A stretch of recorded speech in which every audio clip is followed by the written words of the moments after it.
Hey guys, hi, I'm going live. Sorry it's loud today. My daughter decided she wanted to work out, so she's on the treadmill. I'm making lots of noise, but the video that I put out about why I returned to America from Gambia, one of the subscribers or viewers asked a question about um, what kind of programs are available from the USA for those who are interested in exploring Africa. So, this particular video is going to be about offering you information about the US travel support for Americans to Africa.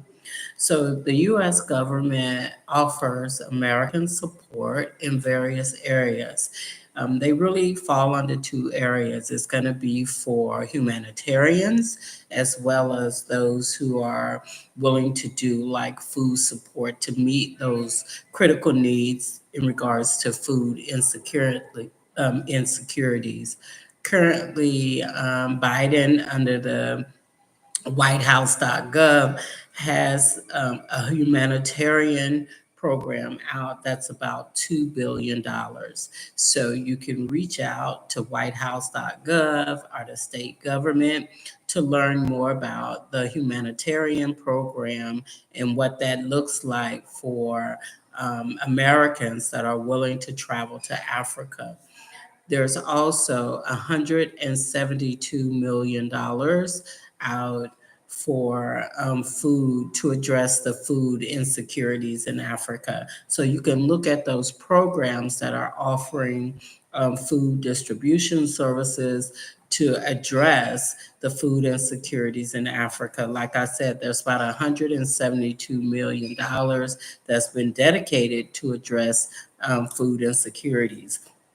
If you are a youth or a young adult, you can register with Birthright Africa and they can better guide and facilitate. The idea is to give American youth the opportunity to experience Africa, African culture, and to be able to reconnect or connect the dots. There's also an opportunity to volunteer. If you're looking for a volunteer um, opportunities, you can go to projects, volunteer projects abroad. That's projectsabroad.org, and they can guide you in the process for volunteering for Africa.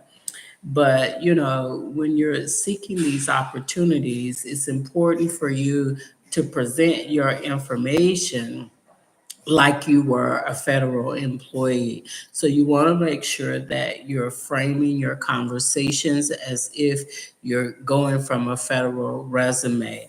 If you don't have a federal resume, I can help you frame that conversation when you're talking to the government and reaching out to these opportunities. So you should really have a strong federal resume that will put you in a league that'll give you an opportunity to be selected to experience what the government has to offer. You can also set the stage for young adults to have this same experience. If you're beyond that youthful age till about 30 years of age, the Young Birthright program is only for that age population. So if you're looking for opportunities and you can frame your conversation or connect with a nonprofit organization, that's going to set you apart.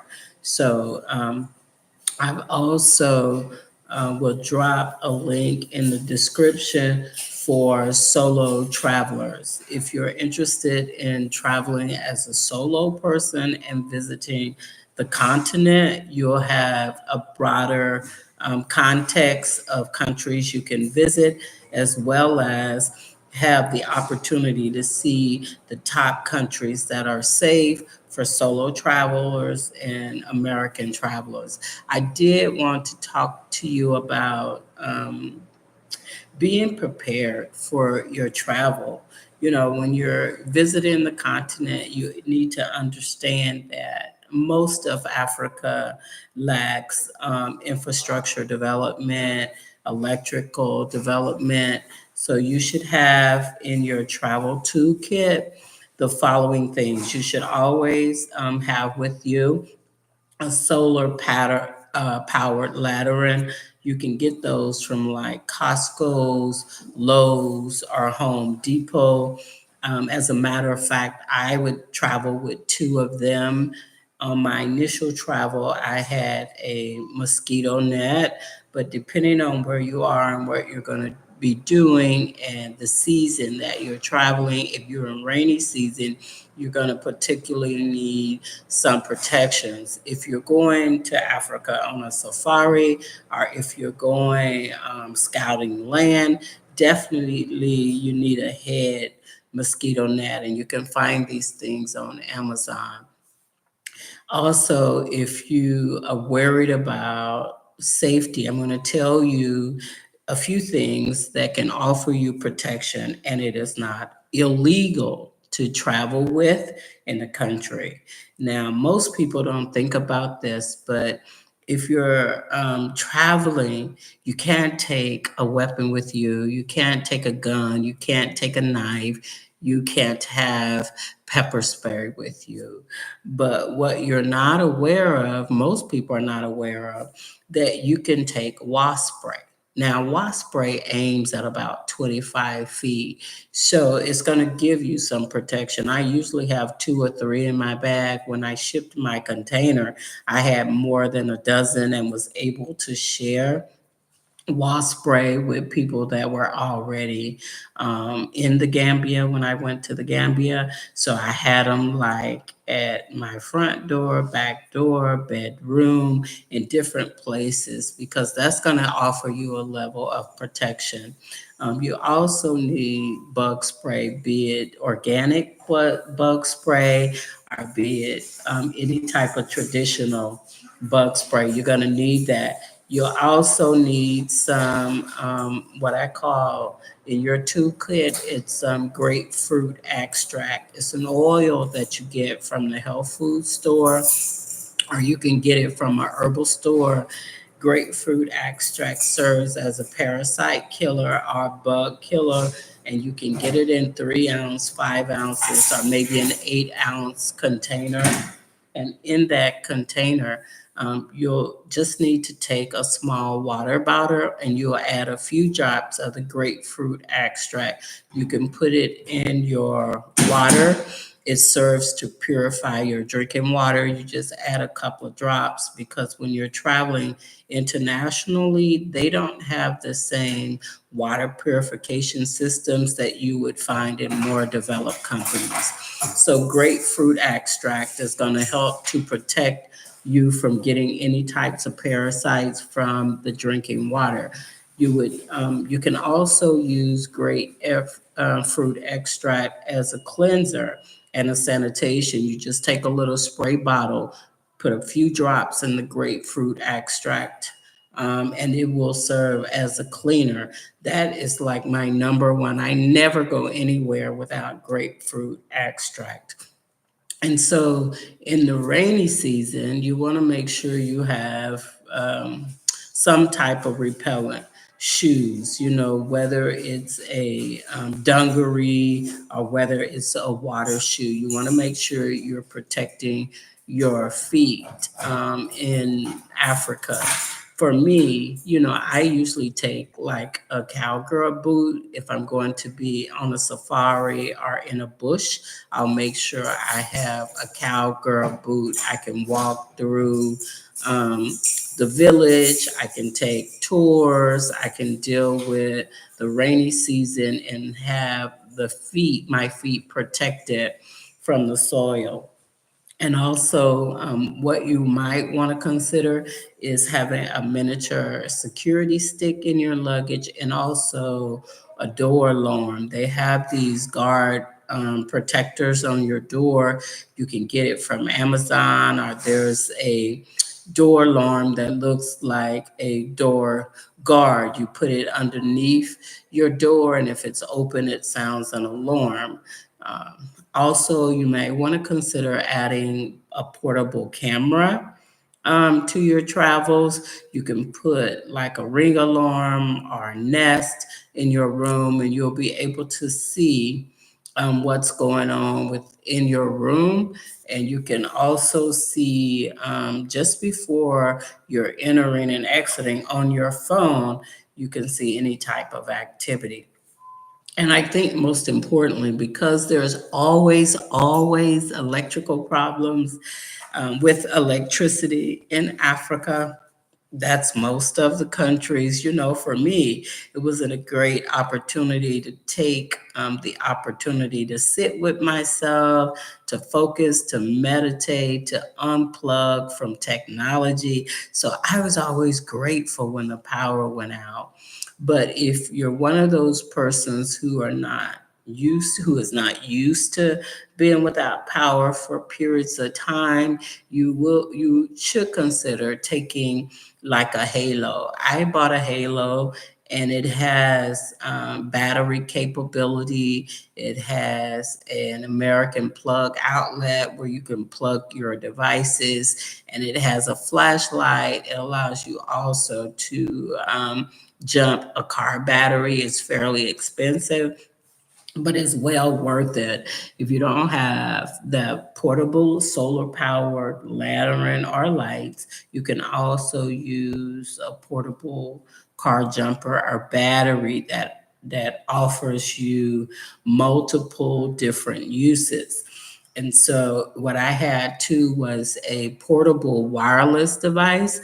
I got my device from Verizon. And so the entire time I was in Africa, I was teaching in business affairs at the College of Charleston. I was able to log in, teach my courses and trainings that I offered for business affairs and procurement using a wireless portable device from Verizon. It offered me a consistent connection because it's connected in America. So if you're worried about, location, you can add in a VPN that'll give you some levels of protection if you need to, so that it appears that you're still in America. So I just wanted to answer the subscriber who just was really interested in knowing about the programs that the government has available for travel. Don't forget, Biden has a $2 billion program out for humanitarians, as well as $172 million for food suppliers. So I'm going to be putting a comprehensive travel guide and providing upcoming links to those websites and to those opportunities. But if you want to learn more about booking a tour with me as we experience Africa, in the future, you can go to Chosan, CHOSAANCHF.org. We are a nonprofit organization that spans across the US, Gambia, as well as Scotland. And then you can also check out my consultancy firm that's at Bloom Management. Is bloom hyphen or dot dash management.org. I'm going to be putting those things in the description box so you can link up. And if you're interested in doing a group all-inclusive travel, just put interested in the comment, and I'll be able to share some future links with you. I hope this answers your questions about travel, safe travels, and what the government has to offer. And if you need additional support, I'm going to be putting together a guide for you that will help you navigate the government waters to ensure that you have a safe travel. Now, for people who are anti-government with America, or you have criminal history, or there's an issue for whatever reason you don't want the government to know about your travels, that's completely up to you. But if you're interested in broadening your experience and making sure that there's accountability, then this is going to be the way to go. You'll have levels of protections there. And in my next video, I'm going to continue the conversation about why I left the Gambia and returned to America. There was so many dynamics. The energy was so much in the Gambia at times, but my eyes was wide open and I was noticing um, networks and how they operate and work together to accomplish certain goals. So I really want people to think about um, the organized crime groups that are taking places in Africa. They do exist and they are there to survive, to make sure their family can survive. And so they are well aware. They are on YouTube. They know who's coming. They know who's coming, going, and they're studying you. They're studying how to target you. So my advice to you is to be aware, but also be transparent. Be the person you are called to be. You know, you can enjoy this African travel, but do it in peace, do it in love, and most of all, be safe when you're traveling. So that is my spiel. It's going to be very quick today. Again, those are my tips. And don't forget that wasp spray will save your life. It can aim 25 feet, 23 to 25 feet across the room. So you really don't have to be up close and personal to be able to ward off certain things or to protect yourself. And I want to make sure that I keep it classy and sassy, but it is a way for you to take bug spray that is illegal, but will also help guard and protect you. Thank you. Thank you. I appreciate you guys. And don't forget to comment if you need additional information. All right. Peace.